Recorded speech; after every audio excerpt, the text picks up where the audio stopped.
দেখো একটা radish brown vapour তৈরি হচ্ছে। তোমরা কি দেখতে পাচ্ছ ভেপারটা? নিশ্চয়ই। এই যে রেডিশ ব্রাউন ভেপারটা তৈরি হচ্ছে এটা হচ্ছে ব্রোমিনের। ঠিক আছে, Br2 যে গ্যাসটা ব্রোমিন গ্যাস সেটার। এবার যদি আমরা দেখো ধোঁয়ায় ভর্তি হয়ে যাচ্ছে চারিদিক, আমরা যদি পটাশিয়াম আয়োডাইড বা KI এটার একটা সলিউশনে একটা কাগজকে ডুবিয়ে নিয়ে, ব্লটিং পেপারকে ডুবিয়ে নিয়ে দেখো এর মধ্যে ধরছি, দেখো কি হয়ে যাচ্ছে? ব্রাউন হয়ে যাচ্ছে। দেখতে পাচ্ছ সবাই নিশ্চয়ই?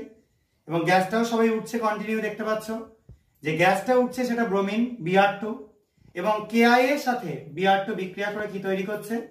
আয়োডিনকে লিবারেট করে দিচ্ছে, I2 কে লিবারেট করে দিচ্ছে, যার জন্য এই ব্রাউন কালারটা দেখা যাচ্ছে এবং নিজে KBr তৈরি করছে এই পেপারটার মধ্যে। তাহলে তোমরা যে গ্যাসটা দেখতে পাচ্ছ এটা হচ্ছে ব্রোমিন গ্যাস। আর এই গ্যাসটা